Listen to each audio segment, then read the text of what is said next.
নমস্কার বন্ধুরা, আমিও বাঙালি রান্নাঘরে সবাইকে স্বাগত জানাচ্ছি। আবার একটা নতুন রেসিপি আপনাদের মাঝখানে শেয়ার করতে চলেছি। সেটা হলো শাপলা ফুলের বড়া। তাহলে চলুন দেখে নেওয়া যাক আজকের রেসিপি।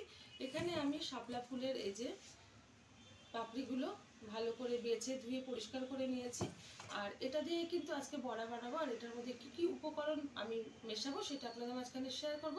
প্রথমেই দিয়ে দিচ্ছি কুচিয়ে রাখা কিছুটা ধনে পাতা। এখন দিয়ে দেবো এখানে এই যে কুচো চিংড়ি।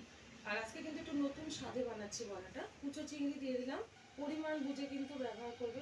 অতিরিক্ত দিলে কিন্তু কোনো কিছুই ভালো লাগে না। তো পরিমাণ মতো কিন্তু চিংড়ি মাছটা দিয়ে দিয়েছি। এখন দিয়ে দেবো পরিমাণ মতো লবণ। ঘরে থাকা অল্প উপকরণ দিয়ে কিন্তু এটা আমি করে দেখাচ্ছি, কারণ অনেক সময় অনেকের অনেক কিছু থাকে না ঘরে। দিয়ে দিচ্ছি পরিমাণ মতো লঙ্কার গুঁড়ো, হাফ চামচ মতো দিলাম। দিয়ে দিচ্ছি হাফ চামচ হলুদ গুঁড়ো। আর দিয়ে দেবো এখানে কিছুটা ময়দা। এখানে কিন্তু আপনারা বেসন বা ডাল ব্যবহার করতে পারেন, মানে ডাল বেটে।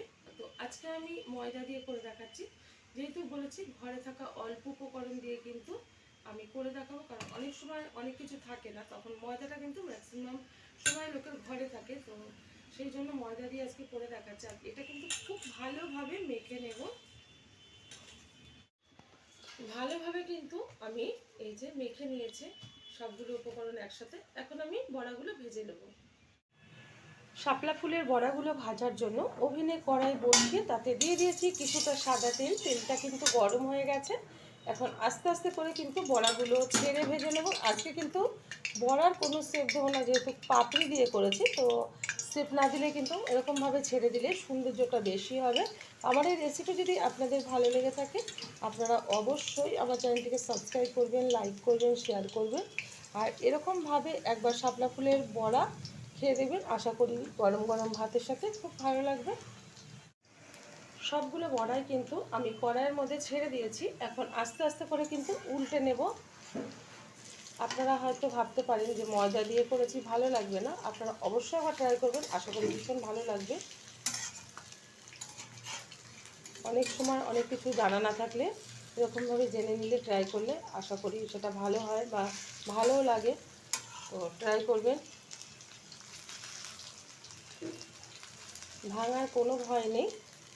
আমি সুন্দরভাবে বড়ার যদি শেপ দেওয়া হতো না, তাহলে কিন্তু বড়াটা অন্যরকম দেখতে হতো। তখন আর এই ফুলের পাপড়ি দিয়ে যে করা হয়েছে, তখন এটা মনে হতো না। তো এরকম দিয়ে করেছি বলে দেখা যাচ্ছে পাপড়িগুলো, আর দেখতেও কিন্তু ভীষণ সুন্দর লাগছে।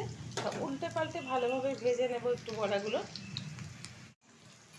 বড়াগুলো কিন্তু উল্টে পাল্টে খুব সুন্দরভাবে ভাজা হয়ে গেছে। তুলে নিচ্ছি একটা পাত্রে। আর গরম গরম এটা কিন্তু গরম ভাতের সাথে সার্ভ করব। দেখা হবে পরের ভিডিওতে নতুন কোনো রেসিপি নিয়ে। ধন্যবাদ।